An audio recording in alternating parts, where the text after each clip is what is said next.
he poses the question to his audience, who are you and who do you want to be?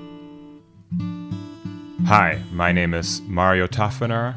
I am Assistant Professor of Old Testament Language and Literature at Tyndale Theological Seminary in Badhoevedorp in Amsterdam in the Netherlands.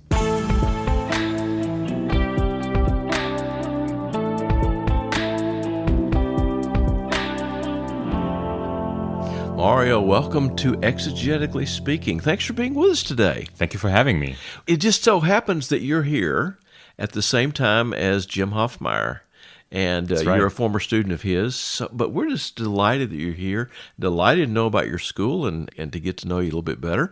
Mario, how did you get started reading biblical languages?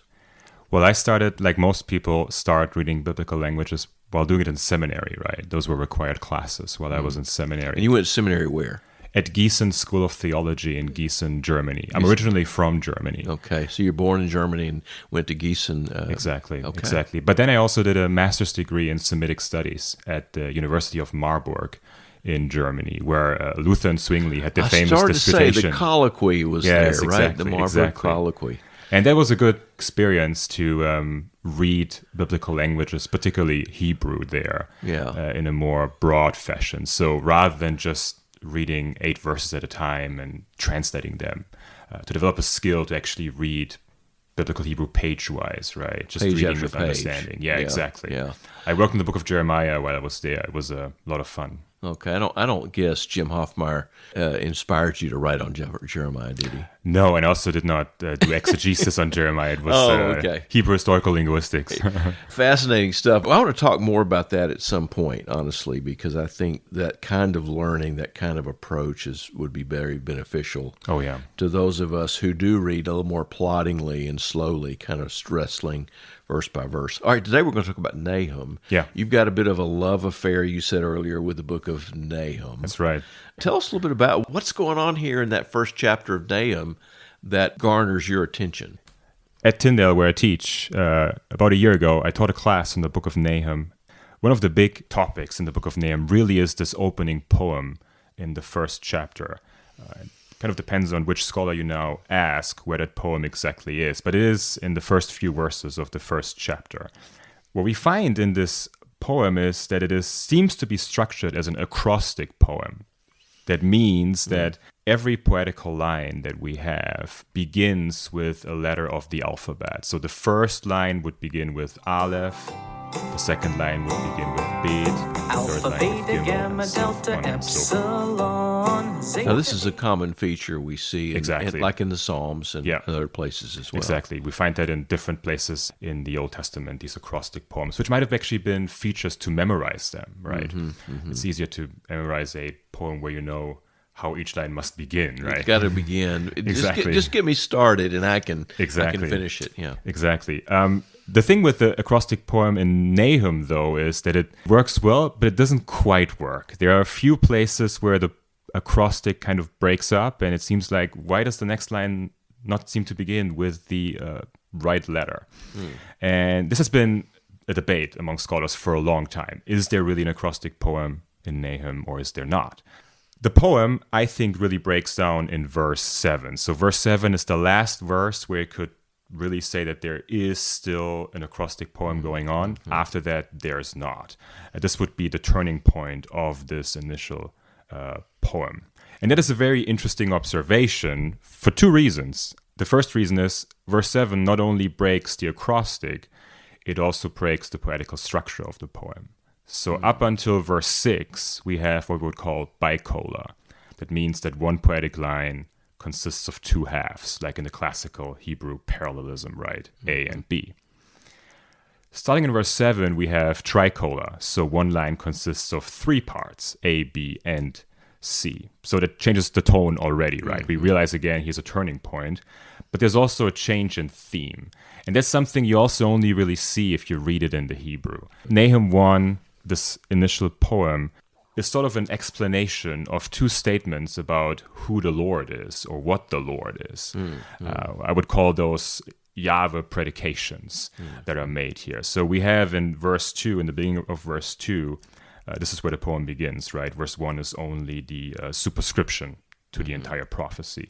But in the beginning of verse 2, which is the beginning of the Aleph line, we have in the Hebrew, Elkanu ve'nokem Yahweh, a jealous God and an avenger is the Lord. Statement made about who God is. Predications. Exactly, made about predication. God. It's a verbless clause, right? So it's a predication. And then we also have a corresponding predication at the beginning of verse 7. 7. Right? So here we have Tov Yahweh, the Lord is good, right? Or good is the Lord.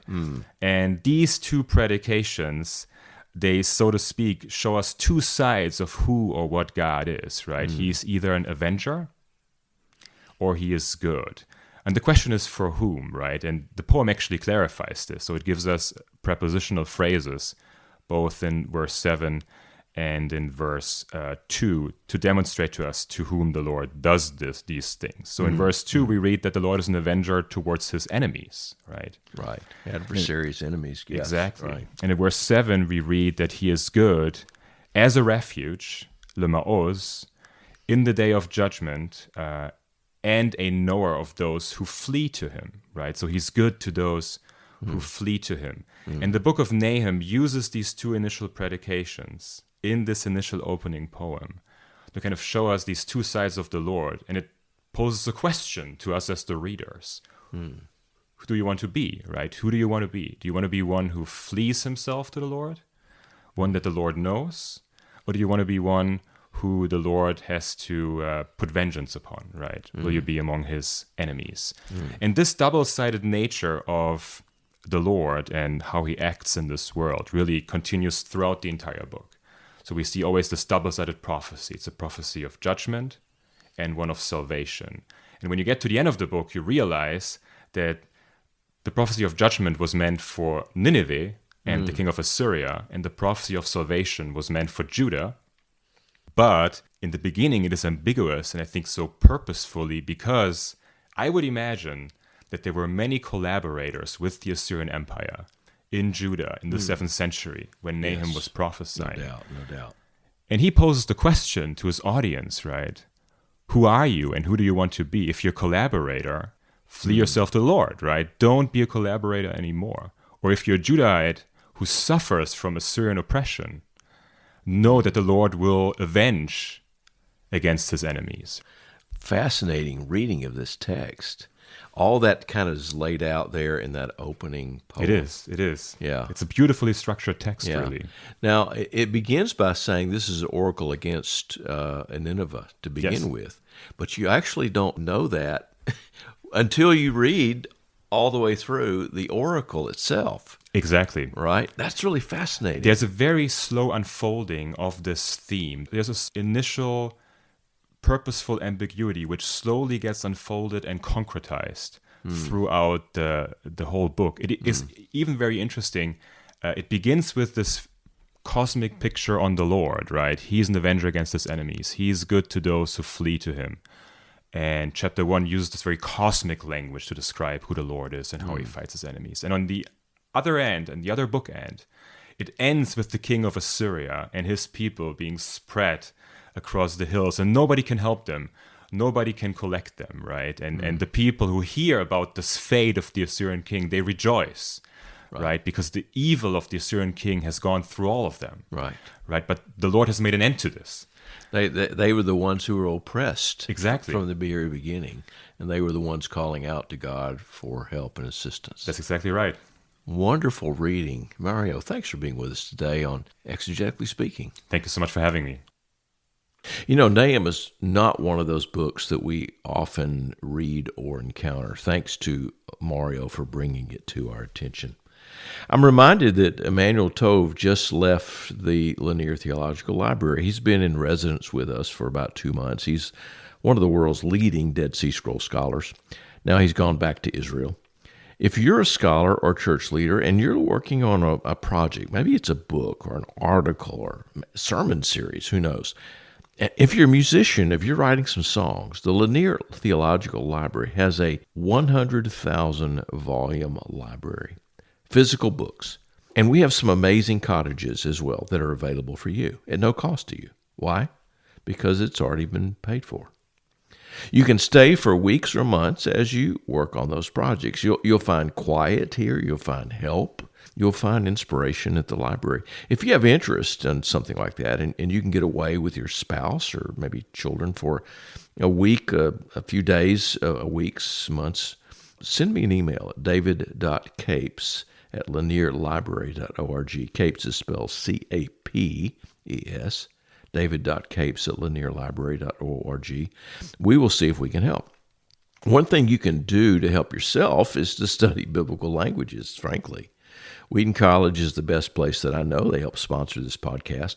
Look in the show notes for links to their websites and get started today.